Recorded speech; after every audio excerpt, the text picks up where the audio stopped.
Muito boa tarde, sejam bem-vindas, sejam bem-vindos a esta sessão especial dos seminários da hora do almoço.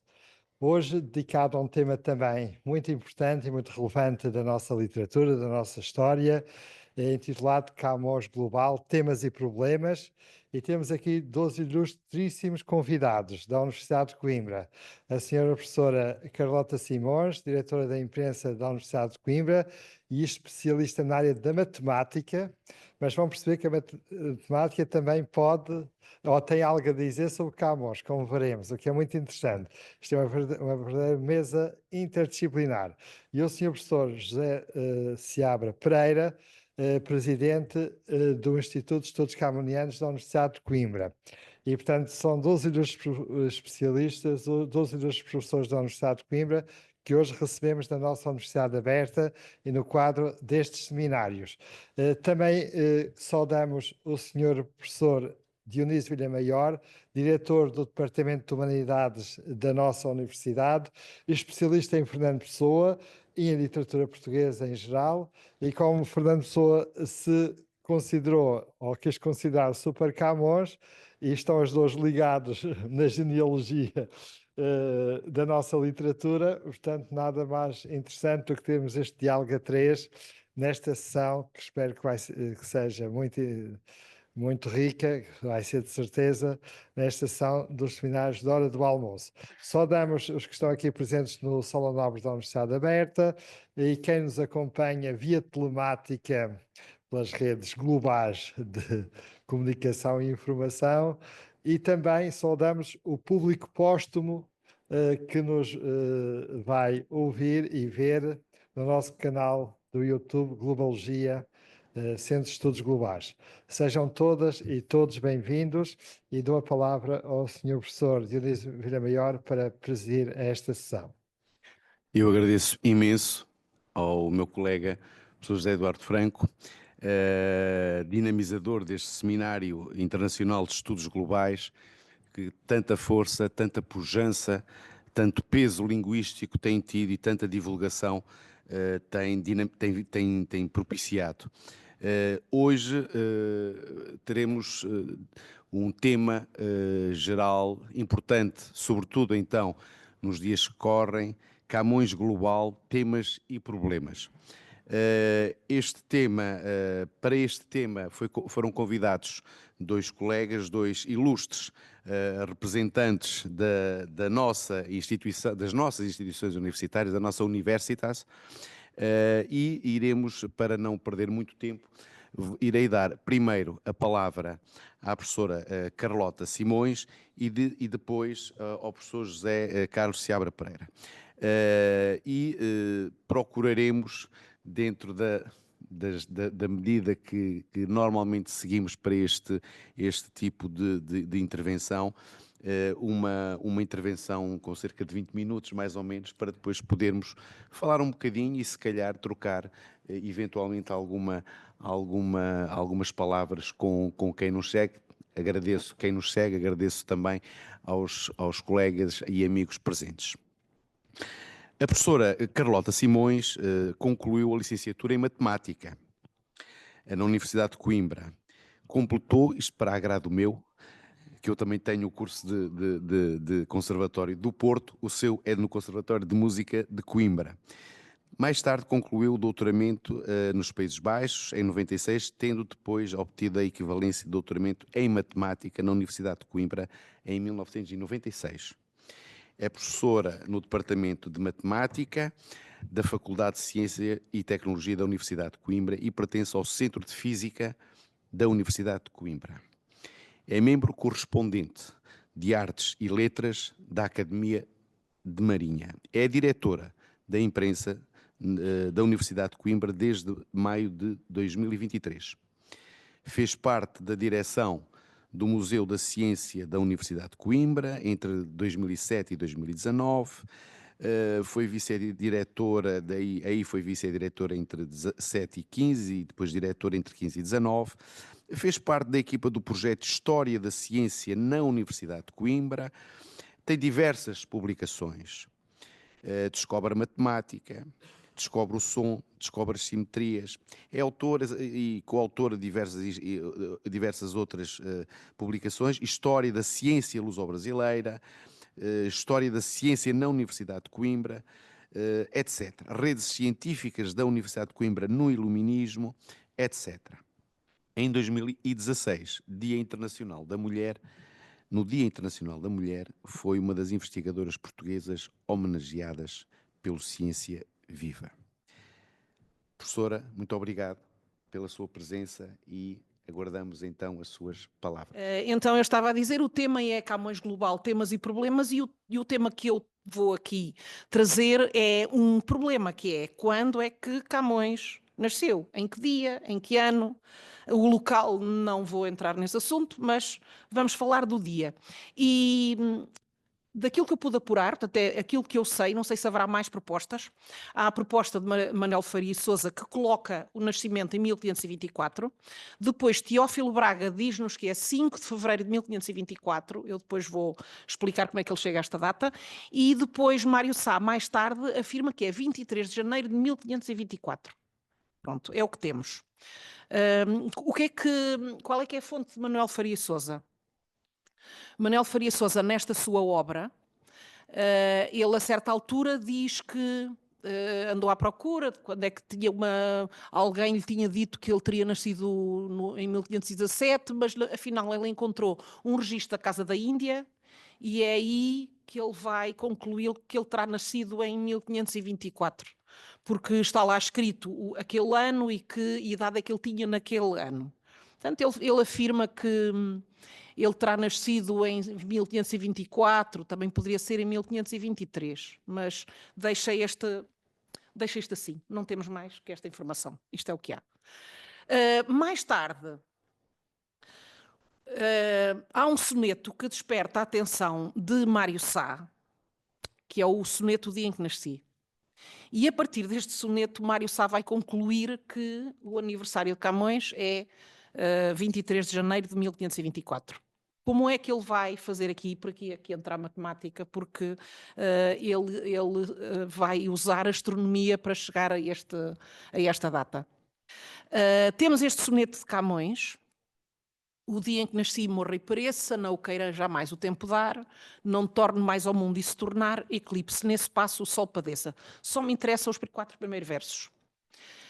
Eu aqui vou falar um bocadinho da astronomia, porque há aqui palavras que têm interpretação astronómica, são termos técnicos. O termo passo é um termo técnico. E o que é um passo? E mesmo tornar, o dia não torne e se tornar. Temos que voltar ao tempo de Camões e lembrar-nos que o movimento dos planetas é geocêntrico. Portanto, o Sol roda em torno da Terra. Eu disse roda para não dizer torna. Portanto, ele volta e torna. Portanto, o tornar é um termo astronómico. Ele dá em torno da Terra. Portanto, o tornar é dar uma volta completa. O passo. O que é o passo? E é um termo também astronómico.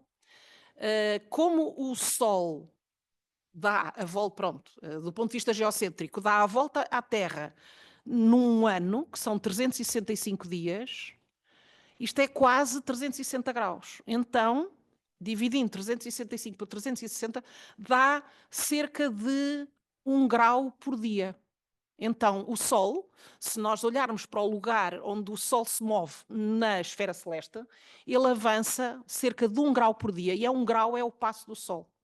Portanto, em astronomia, naquele tempo, o passo do Sol era o tempo, o que o Sol andava na eclíptica num dia. Pronto, portanto, isto é o termo de passo. Então, o que é que diz Camões? Que se aquele dia que eu nasci tornar a acontecer, se tornar, dê uma volta completa e tornar a acontecer, que haja um eclipse. Vamos levar isto à letra, também é discutível, mas vamos levar à letra. Se ele está a falar literalmente, então, no dia em que se completa um ano, há um eclipse. Então vamos ver que eclipses é que há. E o Mário Sá consultou o Observatório Astronómico de Lisboa, nós podemos ir à NASA, tirar a lista, pronto, é muito mais simples agora. E se formos ver, àquela época, estou aqui a ver eclipses nos primeiros 25 anos, aliás, até 47, na primeira metade do século XVI, encontramos aqui só um, em 24 e 25 só há um, visível em Portugal e que é 23 de janeiro de 1525. Pronto, e então Mário Sá diz, então, o dia em que se completou um ano de vida de Camões, deu-se um eclipse entre ele terá nascido a 23 de janeiro de 1524. É só isso. Está explicado, é verdade, temos aqui o eclipse, é visível em Portugal e pronto, está aqui. Agora, a prova, mais uma pequena prova. 23 de janeiro de 1524, estamos ainda no calendário juliano, ainda não houve aquela transformação que vai haver mais tarde do calendário gregoriano. E agora vamos ver que dia da semana é este, 23 de janeiro. E vai ser um sábado, 23 de janeiro de 1524 foi um sábado. O que é que isto nos interessa? Interessa-nos agora, o sábado é o dia de Saturno, Saturday, em português já perdemos um bocadinho a referência a Saturno, mas sábado é o dia de Saturno.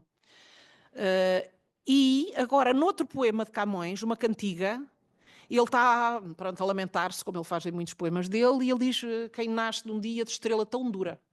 Então, o sábado, a estrela mais dura é Saturno. Portanto, se de facto é 23, de facto, aqui temos mais uma pequena prova. Então, ele nasceu num sábado, que de facto é um dia de estrela dura. Não prova, mas ajuda. Pronto, agora podem argumentar, mas não, aquele soneto, na verdade,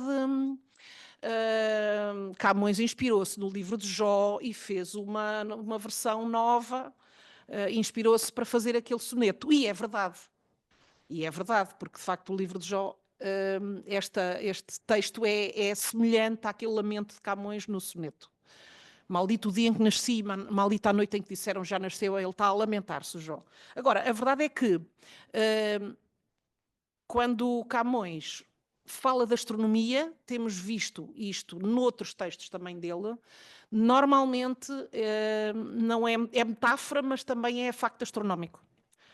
Se formos ver noutros, nomeadamente nos Lusíadas, em como temos as datas e podemos confirmar, quando ele afirma uma coisa astronómica, nós verificamos que de facto aquilo é um facto astronómico.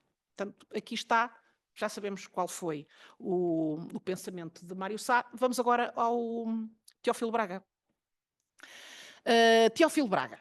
Então agora estamos em 1924 e o Diário da República, Diário do Governo na altura, afirma o seguinte: determina que o dia 5 de fevereiro de 1924 seja considerado feriado nacional em homenagem ao imortal poeta Luís de Camões. Como é que agora se chega a este... Reparem, isto é antes do Mário Sá. Bem, ainda não aconteceu o Mário Sá. Como é que chega a este dia? Ora, vamos ver. Esta é a capital, dia 2 de fevereiro de 1924, e cá está esta notícia. O Diário de Governo publicou uma lei. No próximo dia 5 é feriado, é o aniversário do nascimento de Camões. E depois, no próprio dia 5, temos aqui uma coluna, um grande texto sobre Camões. Pronto, não vamos perder tempo, temos que passar à discussão. Mais texto, faz 400 anos no dia 5 do corrente que nasceu Luís de Camões. E agora fez 400 anos no dia 5 do corrente, conforme as averiguações a que procedeu Teófilo Braga. Mas como é que Teófilo Braga chega a esta data? Ora, aqui está. Dia 6 de janeiro de 1924, Teófilo Braga tem aqui um grande artigo no Século em que explica como é que ele chega ao dia 5 de janeiro, ou 5 de fevereiro. Acontece que entre esta notícia do Século e o final de janeiro, Teófilo Braga vai falecer de forma inesperada. Foi uma comemoração nacional, ele morreu no seu escritório, pronto, morte súbita. 30 de janeiro. E agora lembrem-se, o Parlamento tem um ex-presidente que acabou de falecer e o ex-presidente acabou de dizer que Camões vai ser celebrado a 5 de fevereiro. Então, é óbvio, 30 de janeiro, dia 2, o Parlamento decide, olha, vamos fazer o dia 5 de feriado nacional em homenagem ao Teófilo Braga. Portanto, surge assim. Eu acho que surge também como homenagem, porque ele morreu de repente e agora vamos avançar com isto. Ele queria isto, vamos fazer. E aqui temos 5 de fevereiro. Mas eu ainda não disse como é que ele chega ao 5 de fevereiro.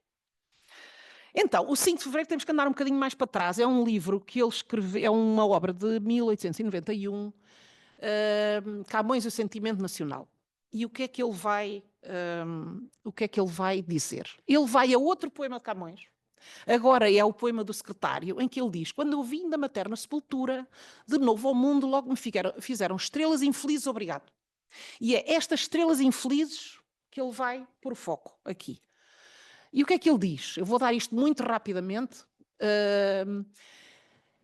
Camões fala das estrelas infelizes. Acontece, e isto é facto, em 1524 houve uma comoção internacional, uma coisa mesmo de pânico por toda a Europa. Porquê? Porque uns anos antes, houve uns astrónomos / astrólogos, na altura não se distinguia, que fizeram umas efemérides para o novo século, portanto isto ainda é no final do século XV, e fazem umas efemérides para o século seguinte, e dizem, olha ali em 1524 vai haver uma série de astros que vão estar todos juntos, ali em 1524. E pronto, e fica as efemérides, e andam por ali, e pouco antes de 1524, não sei, 1523, há outros astrónomos / astrólogos que vão fazer as contas e veem, olha, estes astros vão estar todos em peixes. Então, peixes, dilúvio, desgraça. Então, isto foi uma coisa alucinante em toda a Europa. Houve aldeias que deixaram os valos e foram para o cimo da montanha com medo desta conjunção de astros. E então, pronto, Teófilo Braga salta imediatamente. A conjunção dos astros todos era no dia 5 de fevereiro, até neste dia. É assim que ele lá chega. Acho um bocadinho rápido, mas é assim que ele lá chega. Pronto, está. Leia uma folha, é aqui. Em 3 passos ele chega lá. Este é o opúsculo que trata da conjunção dos astros. Ali estão os astros todos em peixes. Isto foi de tal maneira que em Portugal apareceu este livro do Frei António de Beja, contra os juízos dos astrólogos. Estava tudo já cheio de medo do grande dilúvio, e então não vai, calma, não. Pronto. A verdade é que quando nós vamos olhar para esta figura, isto é muito semelhante àquilo que se via exatamente no céu. Portanto, os astros estão todos muito próximos uns dos outros. E pronto, e aqui está. Eu tenho aqui o desenho deles e o desenho que se tira dos astros, e de facto estão todos juntos, todos muito juntinhos, e estão todos ali na constelação de Peixes. Isto é o dia 5 de fevereiro de 1524. E pronto, Teófilo Braga acaba aqui. Pronto, é o dia 5, acabou, foi neste dia. Acontece que aquela conjunção de astros, se nós tirarmos lá a Lua, que é a única que anda muito depressa, eu aqui neste esquema tenho os astros e tenho a Lua a passar. A Lua passa muito rapidamente, porque anda depressa, não é? Tem que dar uma volta completa num mês. E no dia 5 de fevereiro, de facto, é o momento em que estão os astros mais próximos uns dos outros. Mas se tirarmos a Lua, esta conjunção vai durar muito tempo. Inclusive é no dia 23 de janeiro. Portanto, Teófilo Braga, a data de Teófilo Braga também serve para a de 23 de janeiro. E pronto, e aqui temos o Mário Sá, a 23 de janeiro, e são estas as propostas que existem de gente que tentou datar o nascimento de Camões. E assim termina a minha intervenção. Esta visão tão particular sobre o dia do nascimento de Camões. Vou passar a palavra ao professor Seabra Pereira, que já conheço há mais de 5 anos. Há muitos anos. O professor José Carlos Seabra Pereira fez os seus estudos na Faculdade de Letras da Universidade de Coimbra. E o professor José Carlos Seabra Pereira, enfim, vou repetir, fez os seus estudos na Faculdade de Letras da Universidade de Coimbra, onde se licenciou em Filologia Românica, doutorou-se pela Universidade de Poitiers e pela Universidade de Coimbra, é hoje professor jubilado na Faculdade de Letras de Coimbra. Coordenador científico do Centro Interuniversitário de Estudos Camonianos, preside ao Conselho Científico Internacional do Instituto de Estudos Avançados sobre Catolicismo e Globalização, foi vice-presidente da Sociedade Científica da Universidade Católica, membro do Conselho Geral da Universidade de Coimbra, coordenador do Grupo de Estudos Românicos, diretor de institutos na Faculdade de Letras da Universidade de Coimbra, dirige a revista Estudos do Histórico, integra o Conselho Redatorial da Brutéria e outras revistas, membro do Conselho Executivo da Fundação Inês de Castro, do Conselho de Patronos da Fundação Arpaced Vieira da Silva e do Conselho Consultivo da Fundação António Quadros. Tem integrado diversos júris dos principais prémios literários de Portugal da CPLP, entre eles o Prémio Camões, o Grande Prémio Leia, prémios da Associação Portuguesa de Escritores, preside ao júri do Prémio Literário Inês de Castro e do Prémio de Poesia António Quadros, etc, etc. É uma figura de referência nos estudos sobre Camões, decadentismo, simbolismo, neorromantismo, modernismo, com quem eu muito aprendi, com quem muito aprendo, e tivemos, inclusivamente, o Departamento de Humanidades teve a oportunidade de desenvolver diversas atividades, entre elas também com países lusófonos e onde teve a oportunidade também de desenvolver e de mostrar o seu amplo saber nos estudos camonianos. Mais de 500, 600, não sei, conferências, palestras sobre tanta coisa da literatura portuguesa e dos estudos camonianos. A sua obra de investigação e ensaio culminou, entre tantas obras já publicadas, culminou em finais de 2019 no livro As Literaturas em Língua Portuguesa, das origens aos nossos dias. Coordena, neste momento, uma equipa de académicos e investigadores portugueses e brasileiros que se encontra a ultimar, se não me engano, pela imprensa nacional, a edição... Agora já. sim, exatamente, já está. A edição crítica dos Lusíadas, exatamente. É desde 2015 diretor do Secretariado Nacional para a Pastoral da Cultura.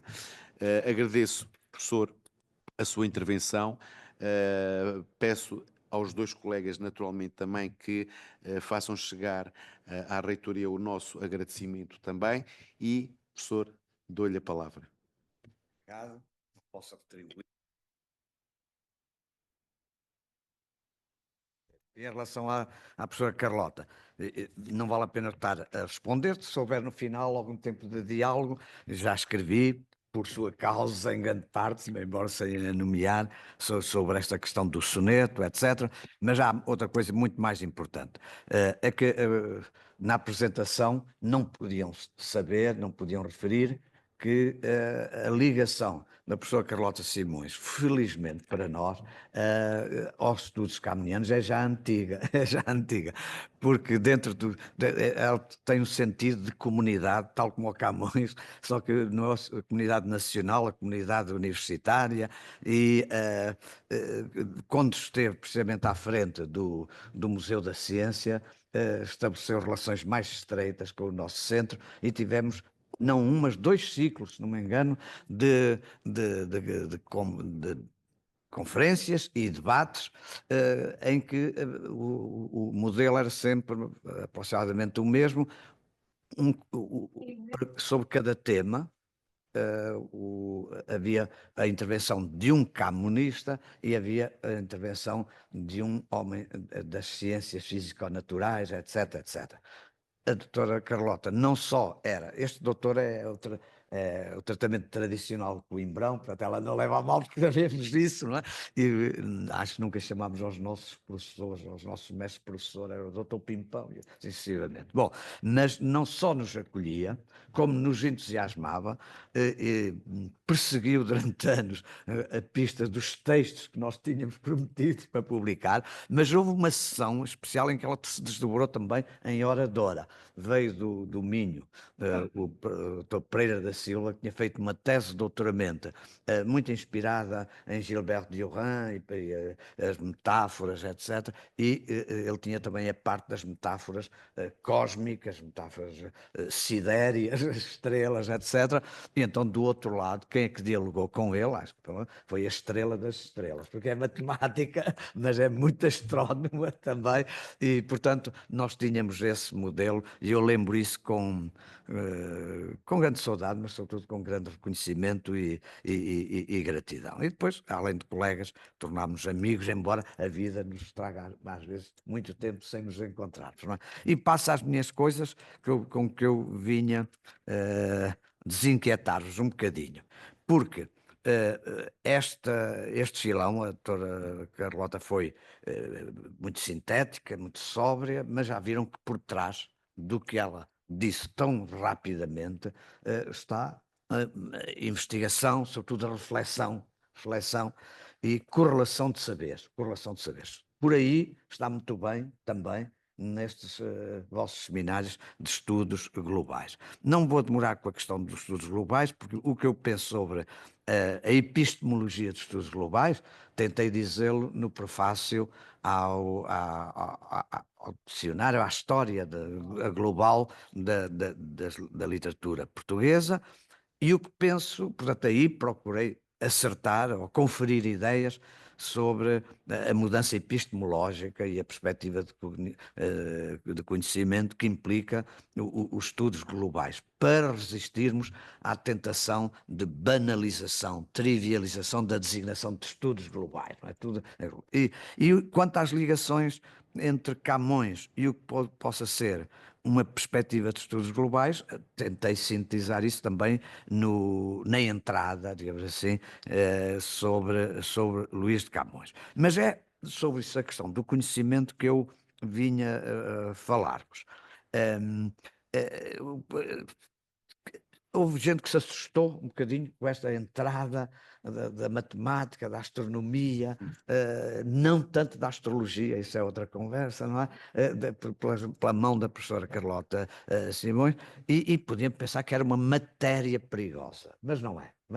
Mas porquê é que estou a utilizar esta expressão matéria perigosa? Porque o Camões tem um verso famoso, onde depois de um daqueles passos altos de exercício crítico do humanismo cívico, ele diz: mas passo essa matéria perigosa e voltamos à costa debochada e tal. E o que se entendeu logo é que, astutamente, o Camões provocava o horizonte de expectativas, ou digamos assim, o seu exercício de solicitação à resposta do leitor, com uma coisa que ele diz: passo, deixemos lá isso, mas já o disse. Portanto, o leitor sabe que ele acabou de referir, embora provavelmente de uma forma mais alusiva do que alguns leitores desejariam, a uma matéria que ele considerou matéria perigosa. Depois houve muito tempo em que foi de bom tom interpretar que essa matéria perigosa era aquilo que ele criticava ou atacava mesmo em relação ao que seria o comportamento pastoral e não só de luta pelo poder, etc., dos jesuítas naquele tempo. Ora bem, primeiro ponto que eu vos queria dizer é que isso, o discriminar, ou discernirmos bem que matéria perigosa era essa, perde importância ao lado da perspectiva que eu vos queria propor. A verdadeira matéria perigosa, não só naquele passo dos Lusíadas, mas em todos os Lusíadas, e não só na poesia épica, mas em toda a sua poesia lírica, e até nos três autos que ele nos deixou, na sua literatura para teatro, é que é verdadeiramente matéria perigosa. Matéria perigosa no melhor sentido. Há um dos seus grandes poemas, eu disse, ao desconcerto do mundo, que são as oitavas: quem pode ser no mundo tão quieto? E a gente tem passado por isso rapidamente demais. Desculpe o plebeio, um bocadinho como cão por vinha vindimada. Se lermos com atenção todo o poema, e sobretudo a sua parte final, entendemos bem o alcance daquilo. Quem é que pode ser tão tranquilo se... E depois vem uma questionação cerrada de tudo aquilo que nos saberes instituídos e ensinados e nas lições que convencionalmente aí se procuravam retirar e impor, não conseguem dar uma solução tranquilizante, satisfatória perante o problema do desconcerto do mundo a um espírito inquieto e sedento de conhecimento, como é o daquele poeta. Ora, no final desse longo poema sobre o desconcerto do mundo, o Camões tem um verso, tem uma série de versos, em que parece regressar não só a um imaginário bucólico, mas verdadeiramente ao mito bucólico. de uma Aurea Mediocritas, num regresso a uma espécie de idade do ouro, de suposta harmonia universal entre o homem e a natureza, figurada geralmente com o imaginário das Écloas, etc. E, portanto, há uma das oitavas que é dedicada a isso. Só que há ali um grande se eu pudesse, e figuradamente, Camões não está a escrever nenhum tratado sobre conhecimento ou sobre a liberdade de espírito, já lá vou, ou sobre o determinismo, e diz: se eu pudesse ver, gozar o sol, que acabou, a aurora acabou de nascer e vai ser, e não me interrogasse de onde vem e para onde vai. Se eu me deliciasse, como outros com as ovelhinhas, porque a fonte cristalina da água e vai jorrando, vai derivando, que é um verso que ele usa muito e que é muito eufónico, derivando, não? E também não me interrogasse, etc, etc. Mas não. Se eu vivesse e cantasse, e agora o verso, sem especular nenhum secreto. Sem especular nenhum secreto. Quer dizer, abdicando, no fundo, de interrogar sobre o que há de secreto. Quer dizer, o que está para lá do que damos já por adquirido e que afinal se revela insatisfatório. Portanto, do que está ainda escondido, porque o nosso conhecimento ainda lá não chega. Ora, logo a seguir, na oitava seguinte, vem uma daquelas histórias, pequenas histórias, que eles chamavam muito classicamente anedotas, e que vinham nas margaritas ou nas polianteias, que depende do termo que quisermos usar mais erudito, ou as margaritas, que é uma espécie de pequenas enciclopédias portáteis, não é? Ou de sínteses das seleções do Reader Digest daquele tempo, não é? E era a história de quê? De um homem de Atenas, do Porto de Pireu, Trasilau. E é uma história de enlouquecimento, de enlouquecimento. Ora, se há outros poemas de Camões, onde o tema depois tão shakespeariano, de Reason in Madness, e Madness in Reason, não é, o Camões também toca nisso, antecipa, de certo modo, Shakespeare com esse tema, da a razão na loucura, a loucura na razão fechada, ou meramente instrumental. Mas ali não é isso. É que Trasilau é feliz quando ele enlouquece. Ele leva uma vida de grande mercador, etc, etc, e, portanto, desassossegada pelos interesses comuns da realização pessoal e da riqueza. Quando enlouquece, está de si fora, está alheio a si mesmo, está, no fundo, alienado. Aí é feliz enquanto alienado. Enquanto um irmão, vendo naquela situação, entrega-o nas mãos dos físicos, quer dizer, dos médicos, e consegue recuperar-lhe a saúde mental. Então o Trasilau diz: agradeço-te, por palavras minhas, não é? Para ser mais rápido, agradeço-te a intenção, mas não o resultado. Porque estava tão feliz. Ora bem, o que acontece é que isto retrojeta-se, digamos assim, e ter uma poesia dessa quimera bucólica ou de outras similares é uma poesia seria uma poesia de evasão, de fuga e de, no extremo, alienação. E a minha poesia não pode ser isso. Estão a ver onde quer chegar? Então, a poesia dele quer sempre especular algum secreto. E por isso é uma poesia anti-invasiva e anti-alienação, anti-alienante. Por contrário, uma poesia constantemente de questionação, de problematização, mas não só de novos problemas que vão surgindo no horizonte da experiência empírica, mas também da experiência científica, etc. Experiência é uma palavra fundamental, como sabem, no léxico de Camões, mas também na questionação e a provocação de crise perante modelos de vida ou sistemas de valores ou propostas de saberes que até aí podiam ser considerados tranquilizantes, mas que são postos em causa. Está bem? Então, há quem diga que Camões querem-no tornar tão moderno, tão nosso atual, que dizem que ele é o poeta que se rege pela contradição. Pela contradição. Eu creio que não há verdadeiramente Camões vive, cultiva-se e cria de uma forma consentânea com um mundo cheio de contradições. Não vale a pena estou a falar para uma audiência que sabe o que é que isso significa desde finais do século XV até o século XVI, em todos os domínios. Até no domínio religioso, no domínio político, no domínio do saber, no domínio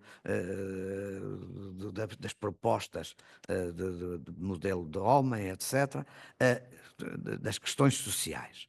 Mas a contradição não domina a sua obra. O que há é tensão, constante oposição que pode chegar até à antinomia dos contrários. Mas essa tensão é uma tensão não estática, quer dizer, é claro, é uma tensão dinâmica. E, para dizermos tudo, uma palavra que ganhou novo sentido, como sabem, com o idealismo alemão, final do século XVIII e início do século XIX, que é a dialética. No fundo, o Camões, a obra de Camões, é uma obra muitas vezes melancólica, também era um outro bom tema, a melancolia, mas é sobretudo uma obra irónica. Não de uma ironia sempre patente, mas da ironia mais profunda, que é aquela que nos pode escapar, e em que um mesmo elemento pode tornar-se de positivo, de eufórico, para negativo ou disfórico. Deu o exemplo já de experiência. Quantas coisas na obra de Camões são uma apologia da experiência e parece, dentro de um ponto de vista de aquisição e de aquisição eufórica. Pois é, mas há outros passos da poesia de Camões em que, desde logo, pelo protagonismo do verbo ver, o sentido da visualidade é muito importante, não só na plástica, digamos assim, figurativa da obra de Camões, mas também na sua consciência interrogativa do saber. Ora, o vi, mas há um soneto em que ele diz: vi mágoas, vi misérias, vi desterros. E isto é uma síntese de uma tónica que ele vai frisar muitas vezes. A experiência, essa experiência é uma experiência de vida e do mundo, por vezes, muito desagradável, por vezes, digamos assim, lancinante e aparentemente sem saída. Já lá irei. Mas há outros momentos em que ele diz: a grande experiência é grande perigo. Então em que é que ficamos? A grande experiência é grande perigo.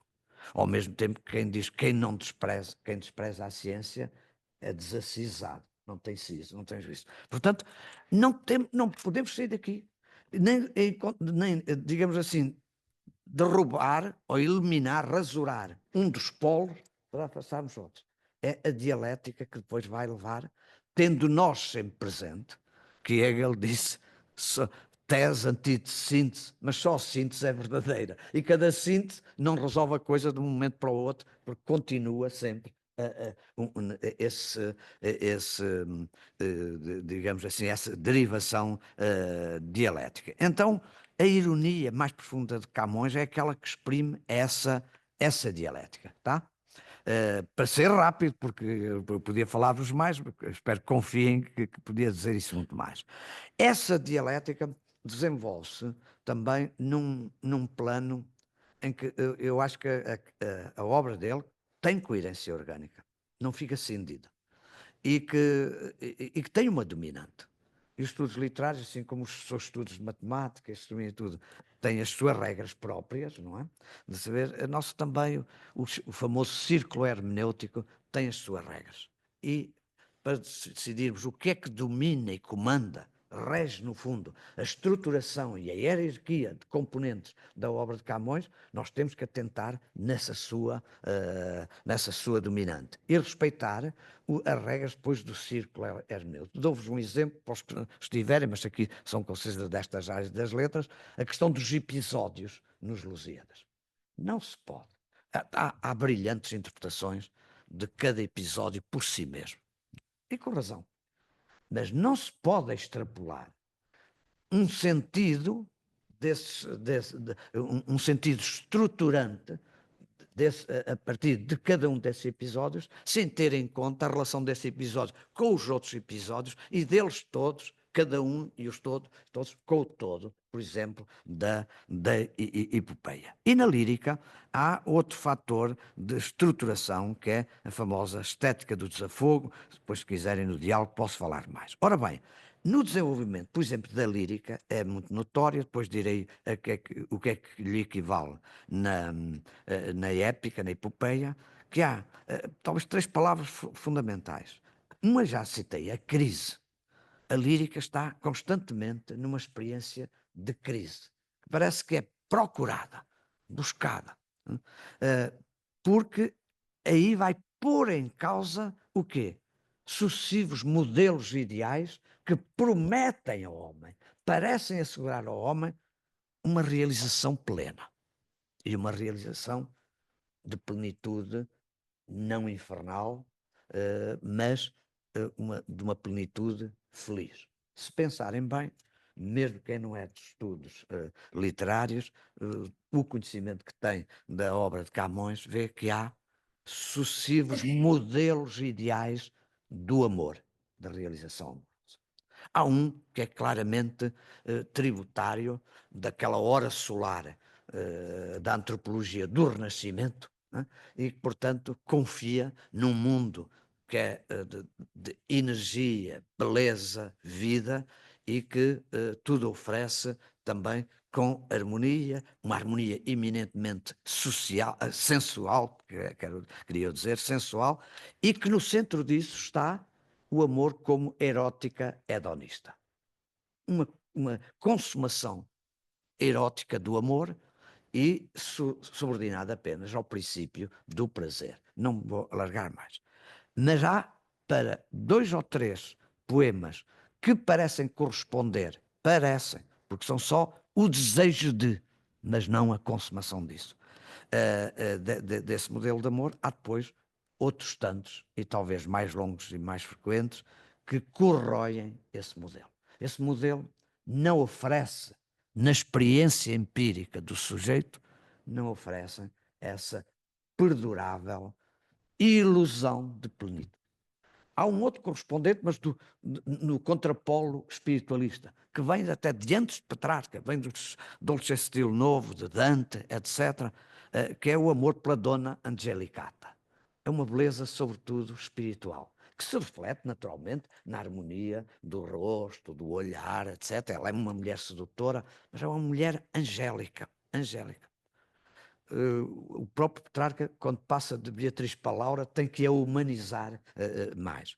Mas esse amor é um amor edificante que eleva o amador, o amante, o homem amante, ou os dois amantes, mas eleva-os essencialmente do ponto de vista espiritual. Ora, para dizer muito rápido, Camões mostra que esse modelo de amor, esse ideal de amor, não se compagina com as exigências. Por um lado, as fragilidades, as vulnerabilidades do ser humano e depois também com as suas exigências de complexo humano psicossomático, digamos assim, e do corpo.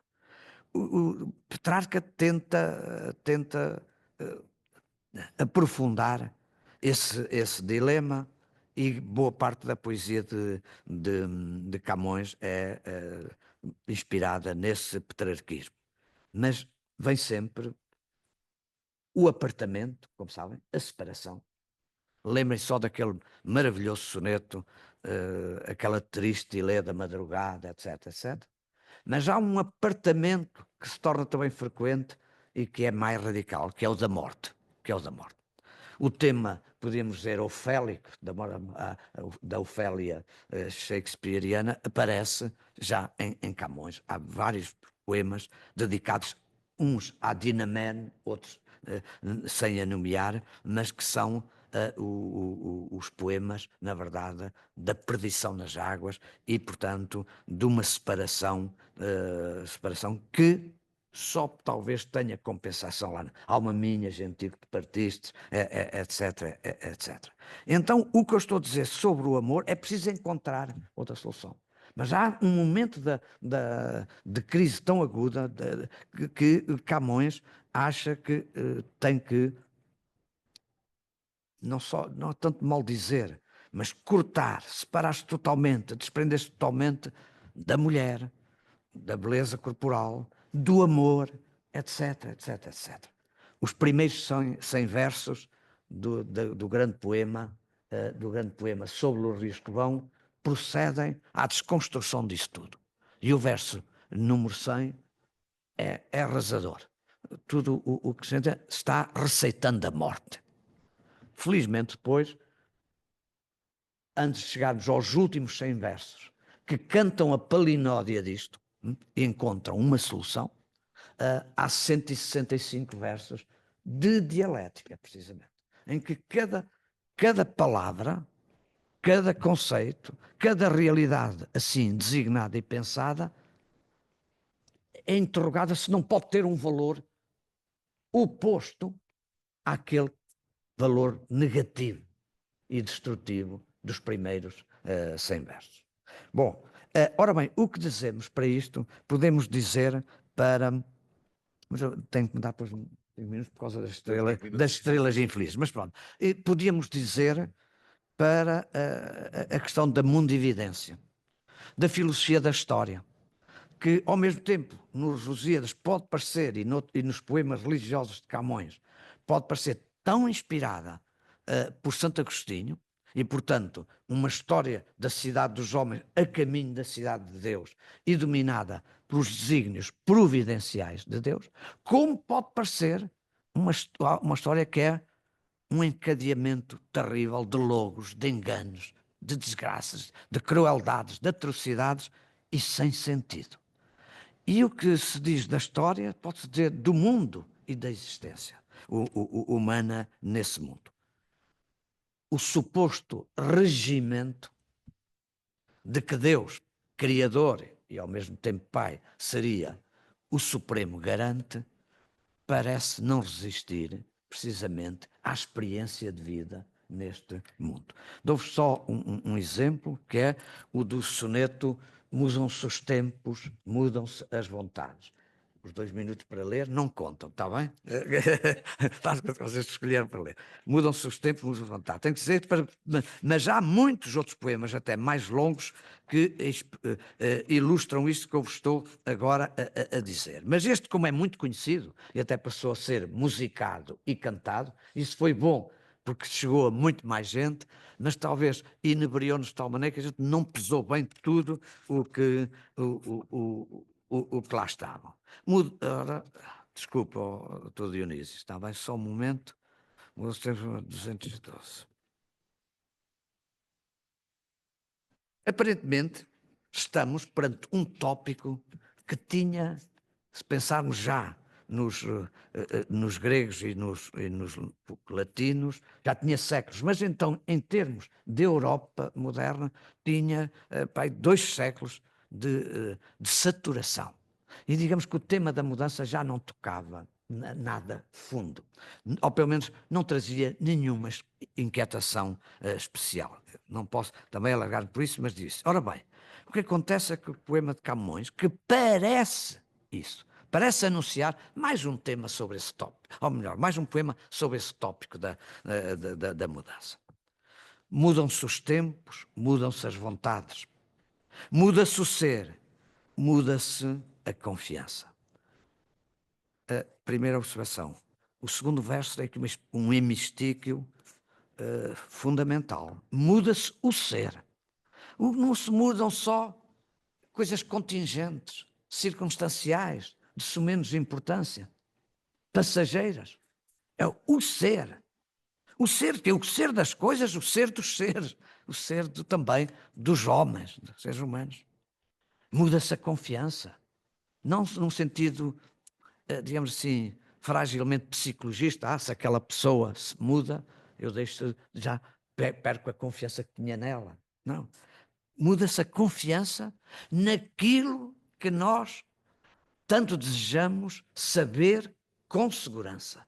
Ter uma clareza e uma certeza. Mas não. Nós vivemos num mundo constantemente arrastado pela mudança e pela incerteza. Todo o mundo é composto de mudança, tomando sempre novas qualidades. O vocabulário também há bocado mostrou que duas palavras que são tão comuns para nós eram termos técnicos. Aqui, termos com uma longa tradição filosófica, não é? Às vezes cruzando Platão e Aristóteles, não é? Com, substância e acidente, etc, etc, etc. Continuamente vemos novidades. Bom, o humanista do Renascimento, o homem do Renascimento, e depois os seus melhores herdeiros. Camões é um dos mais ilustres herdeiros do Renascimento, mas o próprio povo português, os povos ibéricos, estavam a dar ao mundo, desde logo, uma lição de amor da novidade e do risco para atingir essa novidade. Mas atenção aqui, que novidades são? Continuamente vemos novidades diferentes em tudo da esperança. Quer dizer, contrárias a tudo aquilo que antevíamos e que até esperávamos e desejávamos e para o qual nos tinham criado esperanças, mas que agora são sempre inapelavelmente frustradas. Do mal ficam as mágoas na lembrança e do bem, se algum houve, as saudades. O tempo, agora vem esta ironia dele que vai retomar, o imaginário típico desse tema da mudança. Mas que aqui não é o que importa. O tempo cobre o chão de verde manto, que já coberto foi de neve fria. E em mim, portanto, depois do inverno, veio a primavera, tudo bem, isso era o que diziam os outros líricos, apaziguantes. Mas em mim, converte em choro o doce canto. O doce canto vai ser um dia de choro por desilusões amorosas, por infelicidades contingentes também, mas talvez o mais por esta inquietação do espírito que se vê aturdido, meio perdido. E agora? Fora este mudar-se cada dia, outra mudança faz, demora, espanto, que não se muda já como se ia. Quer dizer que o saber que nós tínhamos, e parece que nos dava explicações cabais para tudo o que ia mudando, já não serve. E, portanto, as coisas parecem que mudam de uma forma diferente do que era costume. O que falta não é esse costume. O que falta é um conhecimento de um poeta que diz estes versos terríveis. E errei todo o discurso de meus anos. E errei todo o discurso de meus anos. E o discurso aqui é todo o decurso dos meus anos, todo o trânsito dos meus anos, tudo o que foi a minha trajetória, mas é também o discurso. O que eu disse, e antes disso, o que eu senti e pensei sobre esse discurso dos meus anos. E errei todo o discurso dos meus anos. Ou outro verso mais intrigante. Conheci-me não ter conhecimento. Aparentemente é uma contradição. Então tive conhecimento, mas veja lá, suprema ironia. Conheci-me, a minha consciência, uma pessoa, vai avançando. E é uma consciência crítica, cognitiva, mas antes mais crítica. Então, eu conheci-me, quer dizer, tive a evidência de mim perante mim mesmo que o conhecimento que eu tinha não era bastante. Não era o entendimento superior de que falava Santo Agostinho e que os grandes cientistas do tempo de Camões também procuravam atingir. E agora me dei conta que li o soneto que menos interessava, comparado com outro, que é Correm turvas as águas deste rio. correm tudo. E esse movimento é logo o lançamento simbólico do que está em causa. E ele diz que, afinal, está tudo mal. Está tudo mal.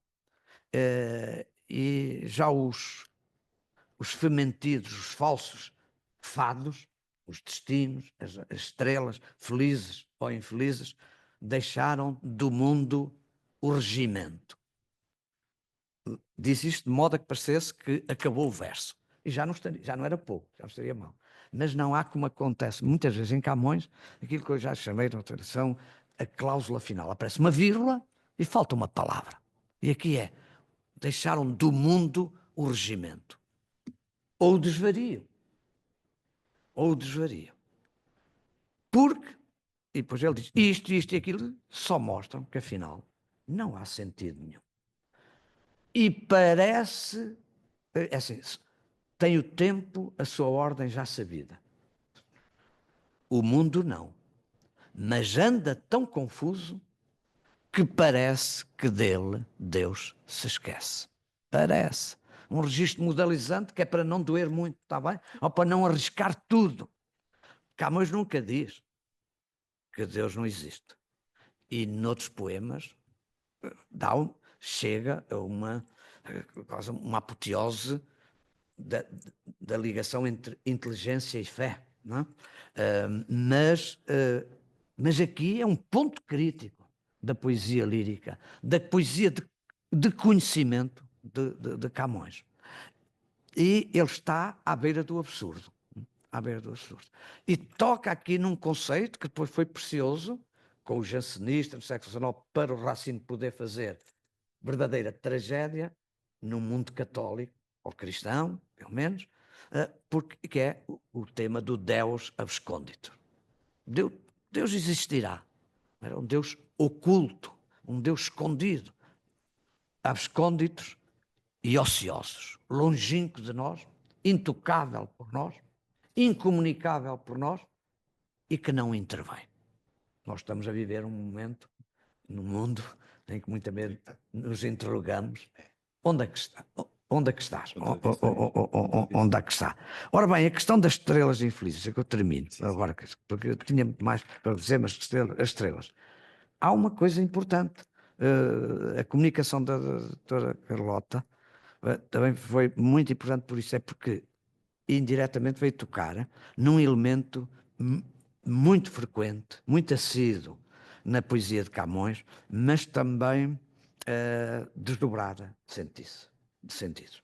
E para o meu tema de hoje, o que importa mais é que essa presença das estrelas está muito ligado, como disse, à voga, ao desenvolvimento da astronomia, mas também à voga da astrologia, que era considerada uma ciência, mas ciência perigosa também, às vezes.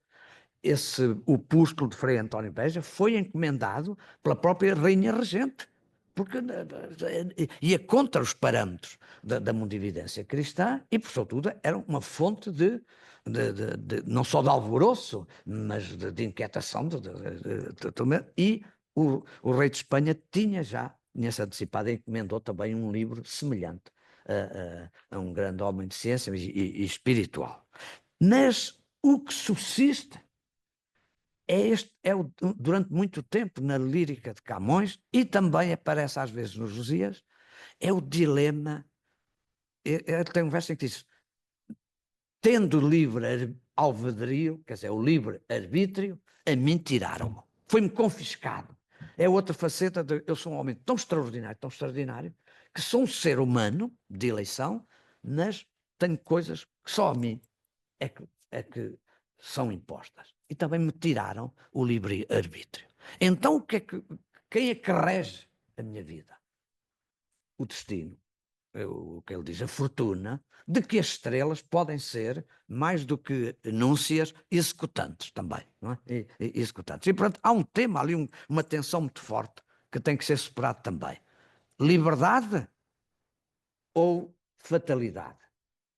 Porque levanta outra questão séria, do ponto de vista ético e religioso. E cívico também. Se eu sou comandado por um determinismo então não tenho responsabilidade. Não tenho responsabilidade. Mas a consciência dele, na grande recapitulação da canção que me mostrou, a doutora Carlota há bocado, que é a canção 10ª, vim de cá, meu tão certo secretário. E depois, nos grandes poemas em que ele tenta encontrar uma solução para superar o desconcerto do mundo e o desvario do sujeito, ele vai dizer, não, erros meus, má fortuna, erros meus. Ele pecados não diz, mas erros meus. E depois vai falar várias vezes desses erros. Não, eu tenho responsabilidade. Eu, na verdade, pelo menos parcialmente, aquilo que aconteceu no tal discurso dos meus anos é responsabilidade minha. Podia não ter acontecido. Eu tenho que resgatar aquilo em que errei e encontrar outra forma de superação. E, portanto, a questão das estrelas não é apenas um elemento metafórico, como disse também, é um elemento simbólico, sim, mas muito importante para todas estas questões mais fundas, de ordem antropológica, de ordem ético-religiosa também, de mundo de evidência, está bem? Pronto, se quiserem conversar um bocadinho.